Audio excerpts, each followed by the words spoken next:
નમસ્કાર મિત્રો, સ્વાગત છે તમારું મારી ચેનલમાં નવી એક કહાની સાથે. લંડનની રહસ્યમય છોકરી. લંડન શહેરમાં શિયાળાની એક ઠંડી સાંજ હતી.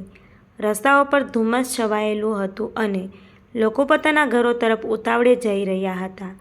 એ જ સમયે 16 વર્ષની સોફી સ્કૂલમાંથી ઘરે પરત ફરી રહી હતી. રસ્તામાં તેને એક જૂની ગલીમાંથી કોઈના રડવાનો અવાજ સંભળાયો. શરૂઆતમાં તેણે ધ્યાન ન આપ્યું, પરંતુ અવાજ વારંવાર આવતો રહ્યો. હિંમત કરીને તે ગલીમાં ગઈ તો ત્યાં તેને એક નાની છોકરી દેખાઈ. છોકરીના કપડાં ખૂબ જૂના હતા, જાણે કોઈ 100 વર્ષ પહેલાંના સમયના હોય. તેની આંખોમાં ડર હતો અને તે ધીમા અવાજે બોલી, "કૃપા કરીને મારી મદદ કરો. હું મારા ઘરે જઈ શકતી નથી." સોફીએ પૂછ્યું, "તારું ઘર ક્યાં છે?" છોકરીએ એક સરનામું કહ્યું અને પછી અચાનક ધુમ્મસમાં ગાયબ થઈ ગઈ. સોફી ડરી ગઈ, પરંતુ તેને લાગ્યું કે કદાચ આ કોઈ મજાક હશે. છતાં તે સરનામું તેના મનમાંથી નીકળ્યું નહોતું. બીજા દિવસે સોફી આખી રાત એ છોકરી વિશે વિચારીને ઊંઘી શકી નહોતી. સ્કૂલ પૂરી થયા પછી તે સીધી તે સરનામે પહોંચી જે છોકરીએ તેને કહ્યું હતું. જ્યારે તે ત્યાં પહોંચી ત્યારે તેના પગ નીચેની જમીન સરકી ગઈ.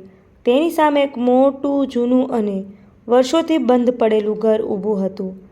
ઘરની બારીઓ તૂટેલી હતી, દિવાલો પર કાઈ જામી ગઈ હતી અને દરવાજા પર ધૂળની જાડી પરત હતી.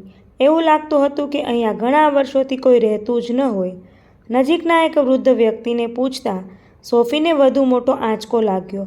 વૃદ્ધે કહ્યું, "આ ઘરમાં લગભગ 80 વર્ષ પહેલાં એક પરિવાર રહેતો હતો. તેમની નાની દીકરી એક દિવસ અચાનક ગુમ થઈ ગઈ હતી. ઘણી શોધખોળ છતાં તેનો ક્યાંય પત્તો મળ્યો નહીં." સોફીના શરીરમાં કંપારી દોડી ગઈ, કારણ કે વૃદ્ધે જે છોકરીનું વર્ણન કર્યું તે બરાબર એ જ છોકરી હતી જેને તેણે ગઈકાલે ગલીમાં જોઈ હતી.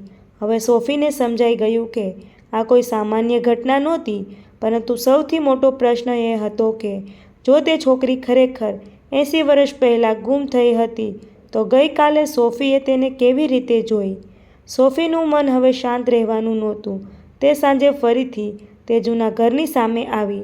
ડર તો ઘણો લાગતો હતો, પરંતુ સત્ય જાણવાની ઈચ્છા તેના ડર કરતાં મોટી હતી.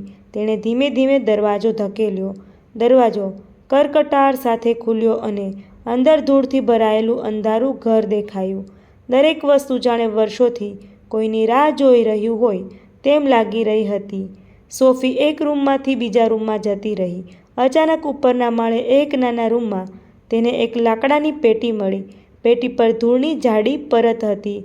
તેણે પેટી ખોલી તો અંદર જૂના ફોટોગ્રાફ્સ, કેટલીક ચિઠ્ઠીઓ અને એક નાની ડાયરી હતી. ફોટોગ્રાફમાં તે જ છોકરી હતી જેને સોફીએ ગલીમાં જોઈ હતી. ફોટાની પાછળ નામ લખેલું હતું, એલિઝાબેથ. 1946. સોફીનું હૃદય જોરથી ધબકવા લાગ્યું.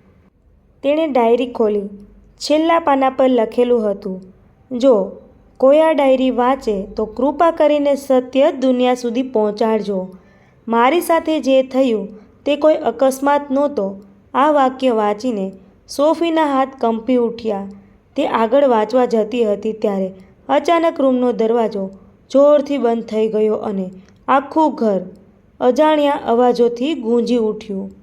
દરવાજો અચાનક બંધ થઈ જતાં જ સોફી ગભરાઈ ગઈ, પરંતુ તેણે હિંમત ન હારી.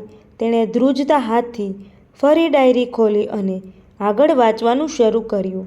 ડાયરીમાં એલિઝાબેથે પોતાના જીવનની છેલ્લી કેટલીક ઘટનાઓ લખી હતી.